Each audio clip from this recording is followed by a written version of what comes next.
अस्सलाम वालेकुम गाइस। सो आज मैं आप लोगों के साथ एक बेहतरीन स्ट्रेटजी और एक सीक्रेट शेयर करने जा रहा हूँ। नाउ अगर तो आप लोगों के पास इस वक्त 1 करोड़ रुपया है और आप उसके बाद 50 लाख रुपया सालाना इन्वेस्ट कर सकते हैं, तो 12 से 13 सालों के अंदर अंदर आपकी वैल्यू नेटवर्थ जो है वो तकरीबन 24 से 30 करोड़ रुपए के दरमियान में हो सकती है। और इसके अलावा आप तकरीबन महीने का 20 लाख रुपया रेंट जो है वो ले सकते हैं। जी हाँ, ये पॉसिबल है, ये हो सकता है, दिस इज डूएबल। इस तमाम स्ट्रेटजी के लिए आपको परसिस्टेंस और कंसिस्टेंसी चाहिए, जिसमें आप बहुत आराम से, और मैं समझ सकता हूं बहुत सारे लोग हैं ऐसे जिनके पास 1 करोड़ रुपया आज की तारीख में मौजूद होगा। ये हमारी स्ट्रेटजी 1 करोड़ चैलेंज और बन जाओ अरबपति चैलेंज के लिए स्ट्रेटजी हमने बनाई है। और जो शख्स भी 1 करोड़ रुपया जिसके पास आज की तारीख में कैश है या उसके कोई एसेट्स हैं और उसके अलावा वो 50 लाख रुपया सालाना रेगुलरली इन्वेस्ट कर सकता है, तो वो शख्स बन सकता है बिल्कुल करोड़पति और अरबपति बहुत सी कम ड्यूरेशन में। हम इसमें करने ये जा रहे हैं कि हम बेसिकली आपको रियल एस्टेट इन्वेस्टमेंट्स में उन जगहों के ऊपर जहाँ से आपका रेंटल कैश फ्लो बिल्ड हो वो बिल्ड करेंगे। हम आपको स्टार्ट करेंगे एक अपार्टमेंट के साथ और फिर वक्त के साथ साथ हम उसके रेंट से प्लस हमारा जो 50 लाख रुपया हर साल हम ऐड कर रहे हैं अपनी इन्वेस्टमेंट का, उसकी मदद से हम 12 से 13 सालों में ना सिर्फ 6 अपार्टमेंट्स के मालिक बन जाएंगे, बल्कि हमारी नेटवर्थ जो है वो 25 से 30 करोड़ रुपया होगी और हमारे रेंटल इनकम 20 लाख रुपए से भी ज़्यादा होगी। लिहाजा अगर आप समझना चाहते हैं कि ये सब कैसे पॉसिबल हो, शायद ये परियों की कहानी लग रही हो आपको, लेकिन आज मैं नंबर्स, फैक्ट्स एंड फिगर्स के साथ आपको कोट करूंगा कि ये पॉसिबल है। देखिए 19-20 का फ़र्क तो हर इन्वेस्टमेंट में आ सकता है, थोड़े से डिलेज भी हो सकते हैं, रेंटल इनकम में प्लस माइनस हो सकता है, लेकिन इवेंचुअली क्या एंड रिजल्ट सिर्फ थोड़ी सी इन्वेस्टमेंट के साथ कितना बड़ा रिजल्ट अचीव किया जा सकता है? ये बिल्कुल है। यानी आपसे सिर्फ 12 सालों में मैं तकरीबन 6 से 6.5 करोड़ रुपए की टोटल इन्वेस्टमेंट मांग रहा हूँ इन इंस्टॉलमेंट्स, और उसके अगेंस्ट अगर हम उसको मैनेज करें जिस तरह से इमलाक उसको मैनेज करना चाहता है, तो हम बिल्कुल आपको अरबपति बना सकते हैं। और ये चीज़ आज मैं साबित करूंगा with facts and figures and with numbers. और इस चीज़ को, स्ट्रेटजी को देखें, फैक्ट्स एंड फिगर्स और नंबर्स में प्लस माइनस हो सकते हैं, रेंटल इनकम प्लस माइनस हो सकती है, हमने हर लिहाज से इसको चेक किया है। हमने रेंटल इनकम के भी कुछ जो चीज़ें हैं वो हमने थोड़ी सी मिनिमल की हैं, ताकि जो है कोई भी अपसेट या कोई भी अनफॉर्सीन होता है तो हम उसको काफ़ी हद तक मैनेज कर सकें। ये चार्ट आपको अब स्क्रीन के सामने नज़र आ रहा होगा। मैं आपको बताता हूँ, फर्स्ट ईयर में हमने 1 करोड़ रुपया इन्वेस्ट किया, वो आप अपना एसेट बेच के करें, एंड हमने एक अपार्टमेंट प्री लॉन्च के अंदर तकरीबन 1.3 करोड़ का उठाया। ये 450 स्क्वायर फीट का एक अपार्टमेंट है generally, just to give you an idea. उसकी डाउन पेमेंट हमने की 30%, उसकी इंस्टॉलमेंट्स हमने दी और हमारे पास बैलेंस जो है वो 30 लाख रुपया बच गया। उसके बाद हम सेकेंड ईयर में जाते हैं। सेकेंड ईयर के अंदर जो है हमारे पास 30 लाख रुपया तो पहले साल से जो आया वो हमारे पास बैलेंस में, और 50 लाख रुपया हमने जो नया इन्वेस्ट करना था वो हमारे पास आ गया। इंस्टॉलमेंट्स हमारी सिर्फ 24 लाख रुपए की थी, तो हमारे पास 56 लाख रुपया बैलेंस बच गया। अब थर्ड ईयर में हमने दोबारा से 50 लाख रुपया जो हमने सेव किया है वो हमने री इन्वेस्ट किया, 56 लाख रुपया वहाँ से आया, टोटल बना हमारे पास 1,06,00,000 रुपया। और अब यहाँ पर हम अपना दूसरा अपार्टमेंट खरीदेंगे जिसकी वैल्यू हमने थोड़ी सी बढ़ा दी है from the first apartment, pre launch price से 1.5 करोड़ रुपीज़। जब आप सेकंड अपार्टमेंट बाय करते हैं, अगेन उसकी आप डाउन पेमेंट देते हैं, अप्रॉक्सीमेटली एक सिमिलर डाउन पेमेंट होगी।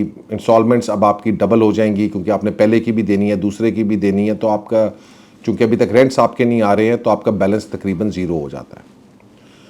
हाउएवर फोर्थ ईयर के अंदर दोबारा से आपके पास 50 लाख रुपए आता है, बट फोर्थ ईयर में एक मज़े की चीज़ होती है, हम इस सारी सीक्वेंस में एनालाइज कर रहे हैं कि तकरीबन हमारा जो अपार्टमेंट है वो 3 साल के बाद पोजेशन में आ जाएगा और 3 साल के बाद वो रेंट देना शुरू हो जाएगा।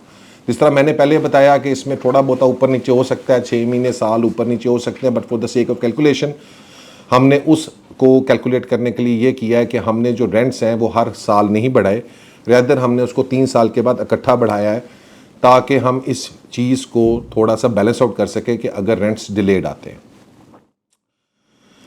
4th ईयर के बाद आपके पास जो है वो पहले अपार्टमेंट का रेंट जो हमने फर्स्ट ईयर में ख़रीदा था उसका रेंट शुरू हो जाता है, और बाकी हमने सिर्फ अब 1.5 जो दूसरा अपार्टमेंट लिया था सिर्फ उसकी इंस्टॉलमेंट देनी है, लिहाजा हमारे पास ये बैलेंस बच जाता है और एक अपार्टमेंट का रेंट हमारा शुरू हो जाता है। सिमिलरली 5th ईयर में भी हम कोई नई बाइंग नहीं कर रहे हैं और पुराने अपार्टमेंट्स अपना जो सेकंड अपार्टमेंट है उसकी इंस्टॉलमेंट्स दे रहे हैं और हमने उसको क्लोज करके हमने अपना सेकंड अपार्टमेंट भी परचेज कर लिया।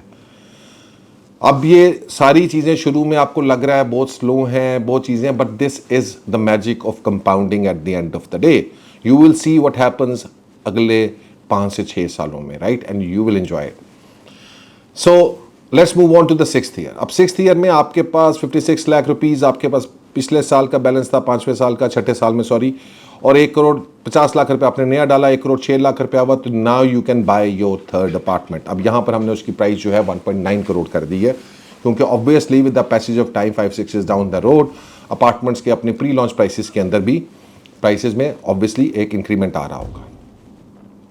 अब जब अपना थर्ड अपार्टमेंट खरीदते हैं उसकी इंस्टॉलमेंट्स, डाउन पेमेंट 57 है, उसकी इंस्टॉलमेंट्स आप उस साल में देते हैं और तकरीबन आपको अब एक जो मज़े की बात है कि अब आपको टेक्निकली फर्स्ट अपार्टमेंट और सेकंड अपार्टमेंट जो आपने ख़रीदे थे एक पहले साल और एक तीसरे साल उसका रेंट शुरू हो जाएगा जो बन जाएगा 36 लाख। तो अब आप सिर्फ 50 लाख रुपया री इन्वेस्ट नहीं कर रहे हैं, आप 50 लाख प्लस 36 लाख रुपया यानी 86 lakh rupees every year you are री इन्वेस्टिंग।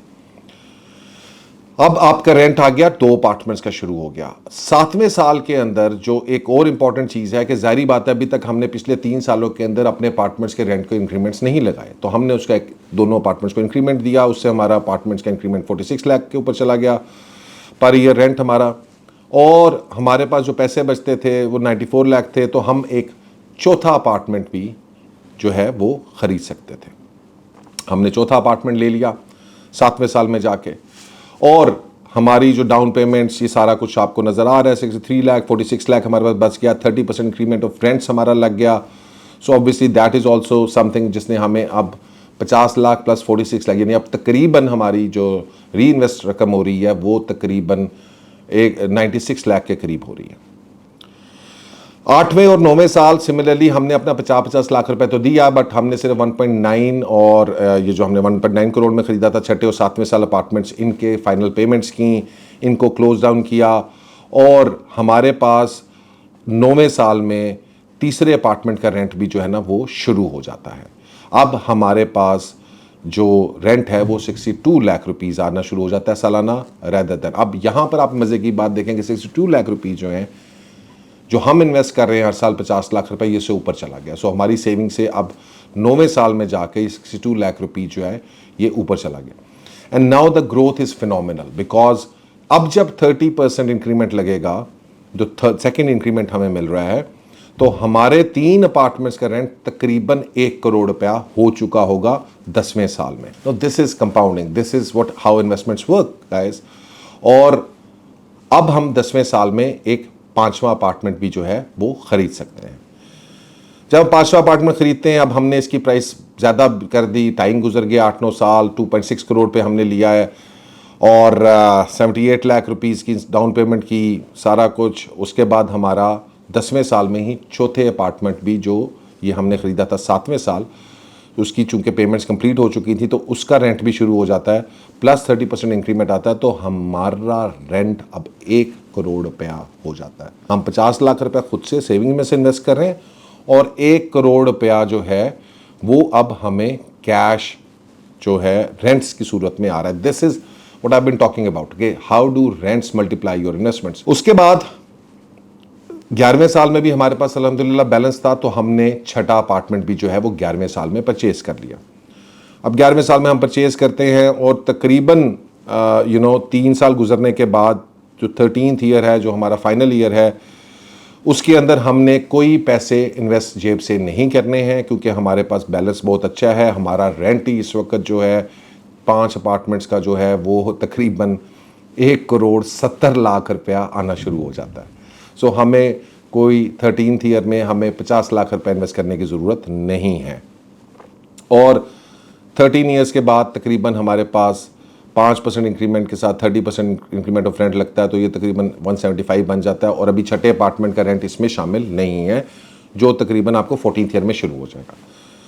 सो लेट्स सी, आज 2024 है, 2036-37 में लेट्स सपोज ये स्ट्रेटेजी अगर हम आज इंप्लीमेंट करते हैं, और अगर आप 40 साल के हैं और आप अपनी रिटायरमेंट को टारगेट करना चाह रहे हैं 50 यानी 52 ईयर्स ऑफ एज में, या अगर आप 30 साल के हैं तो 42 साल की उम्र में आप सेल्फ सफिशिएंट फाइनेंशियली इंडिपेंडेंट हो सकते हैं विद दिस स्ट्रेटेजी, जिसमें टोटल इन्वेस्टमेंट आपकी जेब से सेविंग्स की सूरत में जो जा रही है सिर्फ और सिर्फ 6.5 करोड़ रुपया है।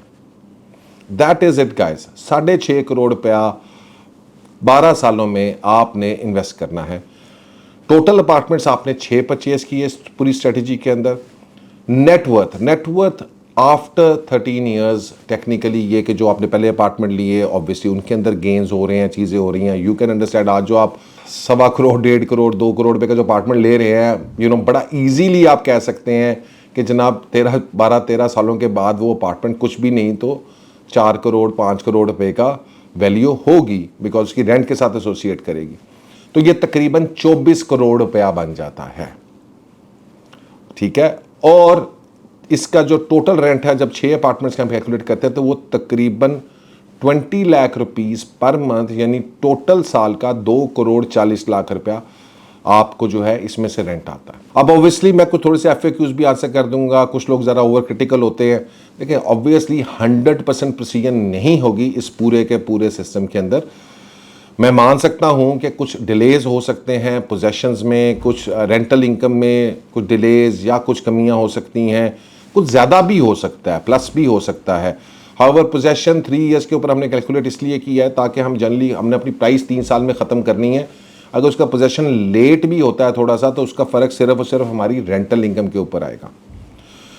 और obviously it's not a fix and fast, you can not say prices में भी थोड़ा बहुत इंक्रीमेंट हो सकता है। So all those people who are just looking at it कि क्रिटिकल हो, यही 1.9 का नहीं होगा, यहाँ पे 2 करोड़ का हो जाएगा, या 1.5 करोड़ रुपये का नहीं होगा, ये 70 का होना चाहिए। भाई पॉइंट मैं आपको ये नहीं समझा रहा हूँ कि ये 1.5 करोड़ रुपये का है या ये 1.9 का, मैं सिर्फ एक स्ट्रेटेजी बता रहा हूँ। और जनरली ये स्ट्रेटेजी इन फिगर्स, फ्रैक्शन फिगर्स के साथ वर्क करेगी। तो इन एनी सर्कमस्टांसेस, चाहे वो प्राइसेस ऊपर हो जाएं, चाहे वो रेंट्स कम हो जाएं, चाहे या वो रेंट्स ज़्यादा हो जाए, वो अपनी परफॉर्मेंस आपको देगी। और अगर आप 24 करोड़ रुपए को भी नहीं मानते, आप 20 करोड़ रुपया रख लेंगे जी, 4 करोड़ रुपया हमारे रेंट्स कम हुए, 4 करोड़ रुपए के अंदर हमने जो है वो अपार्टमेंट की प्राइसेस में थोड़ा से कम हो गई, हमने नहीं लगाए, तो मुझे फिर भी बताएं क्या सिर्फ 6.5 करोड़ रुपया, सिर्फ 6.5 करोड़ रुपये का मतलब ये है कि आज सिर्फ एक फेज 6 का एक प्लॉट समझ लें, फेज 5 का एक कनाल का प्लॉट समझ लें आप। And I can the kind of audience I talk to and I discuss this things with, so 6.5 crore रुपया उनके लिए कोई बहुत बड़ी वैल्यू नहीं है, और वो भी 12 सालों में। जस्ट इमेजिन कि अगर आज की तारीख में आप ये 6.5 करोड़ रुपये इन्वेस्ट करते हैं तो विद इमलाक्स asset management and rental management this amount can grow to actually in 10 to 15 years it should grow above $1 billion maybe. I have not calculated that, but एक idea दे रहा हूँ आपको। So guys, this is just a strategy. Please don't go on the numbers and figures and don't start counting, 1 रुपया उधर का कम क्यों था, 2 रुपये उधर से ज़्यादा थी। लिहाजा अगर आपका रास्ता, आपकी डायरेक्शन ठीक होगी और वो डायरेक्शन है ये वाली, तो आप बन सकते हैं अरबपति। लेकिन अगर आपकी डायरेक्शन और चीज़ें ठीक नहीं होंगी तो फिर आपके लिए बहुत मुश्किल है, क्योंकि ये जो कंपाउंडिंग इफेक्ट है, और सिर्फ 10 से 12 सालों में आप फाइनेंशियली इंडिपेंडेंट हो सकते हैं। So guys, that's one of the big secrets I have revealed today कि व्हाट एंड हाउ इमलाक management works in creating passive income for you guys, ताकि आप लोग ये सारे फैक्ट्स एंड फिगर्स इनको अचीव कर सकें और इस डायरेक्शन में चल सकें। साल ऊपर नीचे हो सकते हैं, हो सकता है जल्दी अचीव कर लें, हो सकता है 2 साल बाद में अचीव करें, but if we achieve whatever we are predicting today with 70%, 80% precision, you and only you are the winner. Thank you very much and Allah Hafiz.